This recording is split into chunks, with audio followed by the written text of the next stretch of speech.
I'm gonna show you 5 beginner bass riffs from real songs you probably know that you don't stand a chance of f***ing up. Here we go.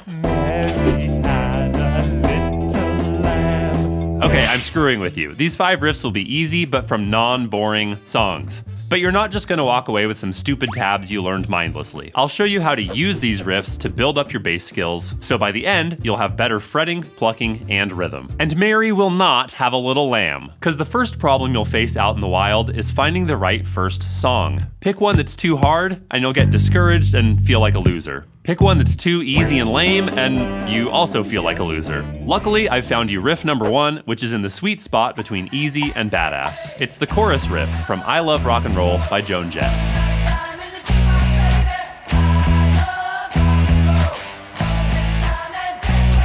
That's Gary Ryan on the bass, playing in a simple, supportive way that leaves room for the guitar to shine. Cause look, here's the deal. Most bass lines are not flashy and attention-grabbing. The good ones that make the most money often just take the guitar part and simplify it down.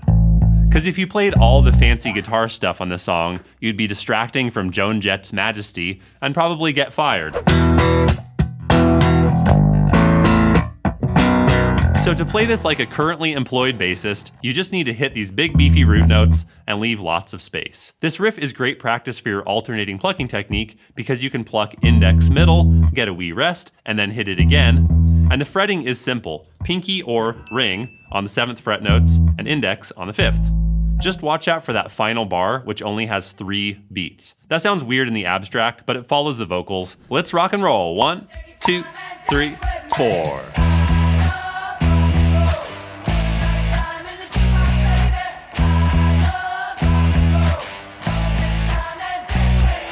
Now you've got one riff down and enough skills to plop your hand in position and play a few basic notes. But when you have to actually move your hand and shift, you can easily stumble and get completely lost. But there's an easy trick to fix that, and you can practice it using riff number 2. It's the main riff from 7 Nation Army by the White Stripes. And the man who originally played this on bass didn't? Somehow, Jack White fooled billions of people into enjoying this bass riff. How did he manage that? Well, it kind of ticks all the boxes of a good bass line. It's a repetitive riff that makes the foundation of the song. It sounds low and fat, even if he got that through sacrilege. And even more clever, the busiest parts of the riff are in between the vocal parts. Jack sings, "I'm gonna fight 'em off," and then the happens, so they trade off on the listener's attention. So to pull off this weirdly perfect riff, there are actually a lot of different ways people play it. There's this way, which is the worst because it sounds wimpy. There's this way, which is how Jack White actually played it on his weirdly tuned guitar. But I'm gonna suggest you learn it this way. It's playable, it gets a good tone, and it gives you shifting practice to grab the last 2 notes. So just play pinky, pinky, index, shift, middle, index. And the secret to that shift is to look ahead. So when you're playing that 5, 7, 5, look at the 3rd fret and then just plop your middle finger there where you're looking. And then from the index note, start looking back to the 7th fret so that you're ready for the next round. But we still have one solid risk of f***ing up this riff. That weird rhythm, bump, bump, bump. Like, is it a triplet? 3 and up, 4 and up. Or is it 16th notes, 3E and up, 4E and up? Here's the deal. It's actually kind of both and in-betweeny, so don't try to count it, just do what Jack White does and vibe it out. This is the rock way. Plus, once I taught this to a 9-year-old, so I'm pretty sure you can do it. Let's fight them off. 1, 2, 3, 4.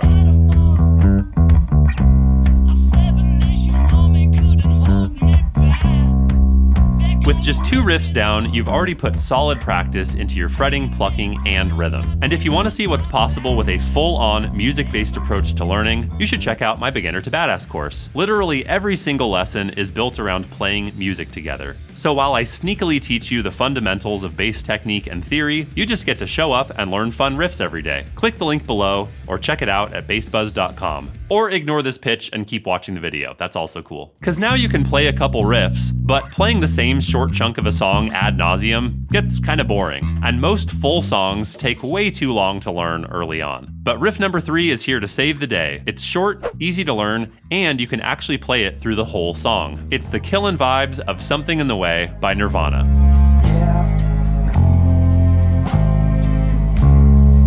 That's Chris Novoselic on the bass. He played so many cool, adventurous riffs on the Nevermind album, but on this song, he fit in with Kurt's emotional, understated performance by playing uber simple root notes. Once you learn this 4-bar riff, you can play the whole song. Chris just dropped out in the verses and then played this looping riff in the choruses. He also played this in drop D-flat tuning to match Kurt's guitar. But luckily, the notes also fit on a standard tuned bass with a tweaked fingering. And on the face of it, this riff is very easy. It's just simple quarter notes, index, pinky, pinky, pinky, index, pinky, pinky, index. But that stretch from 1st fret to 4th fret can be a bit of a killer. So just microshift as much as you need to, meaning you still use index and pinky, but you scoot your hand like this instead of holding the beastly stretch. And to get your extra special gold star on this riff, focus on the note length. Get the notes as long and connected as you can. You want something in the way, not like something in the way. Ooh, ooh. Oh well, whatever, never mind, let's do it. 1, 2, 3, 4.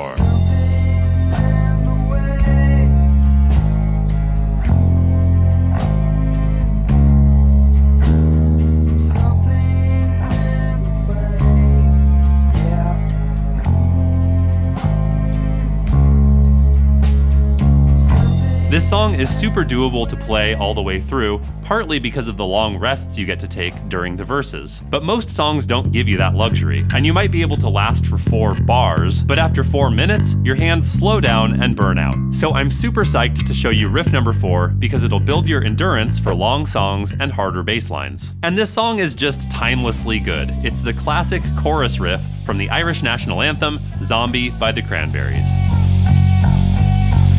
That's Andy Bernard on the lead vocal. What? That's Mike Hogan on the bass, guitarist Noel Hogan's brother. Mike's part is a killer blend of supportive and melodic, and it's a great chugger for beginners because it'll build your endurance without putting you to sleep. How does it build your endurance? Well, look at all these non-stop notes. You just have to keep chugging index, middle, all the way through with no breaks. The fretting is pretty simple. Open string, index on the 3rd fret, index on the 3rd fret, pinky on the 5th fret, same thing again, index on the 3rd fret, pinky on the 5th fret, then shift down a fret, index on the 2nd fret, and then middle on the 3rd fret. But this also challenges your coordination by mixing open strings and fretted notes. And actually, if the fretting is too hard at first, you can just repeat the first note of each bar all the way through, and it'll sound okay. So whichever level you want to go for, let's get in your head. 1, 2, 3, 4.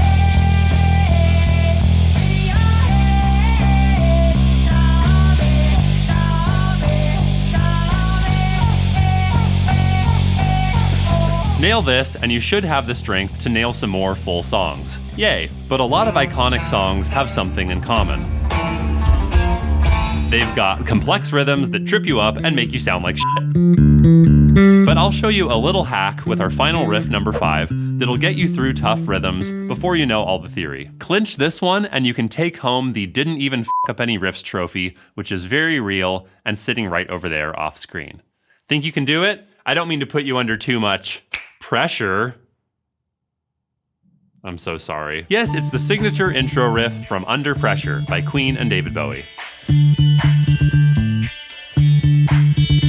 If you don't already know that's John Deacon on the bass, then I sentence you to 5 Hail Marys and 10 Nights at the Opera. Deaky's bloody brilliant playing with Queen showed that he had chops way beyond the average rock player, especially his deep feel for funky rhythm, which sucks for you as a beginner because even his classic beginner riffs like Bites the Dust are actually quite rhythmically complex. A 1E and a 2E and a. And it'd be really great for you to learn to count like that someday, but in the meantime, you can lean on rhythm mnemonics to feel your way through it. So Under Pressure sounds like bum bum bum bada bum bum. What's a phrase you could say that makes sense with that rhythm that would help you remember how it feels?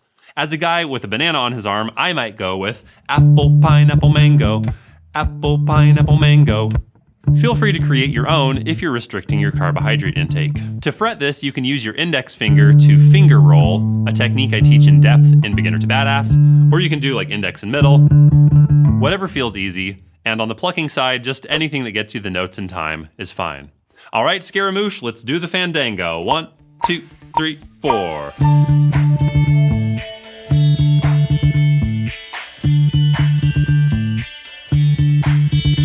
Nice work, you've got 5 riffs under your belt, which can do a lot to improve your bass skills. But if you really want to keep making progress, you have to keep figuring out what to practice next, and then next, and then next again. And when you're just jumping from YouTube video to YouTube video, it gets pretty confusing. But if you click here and watch what to learn on bass in order, you'll save yourself from spinning around, making no progress.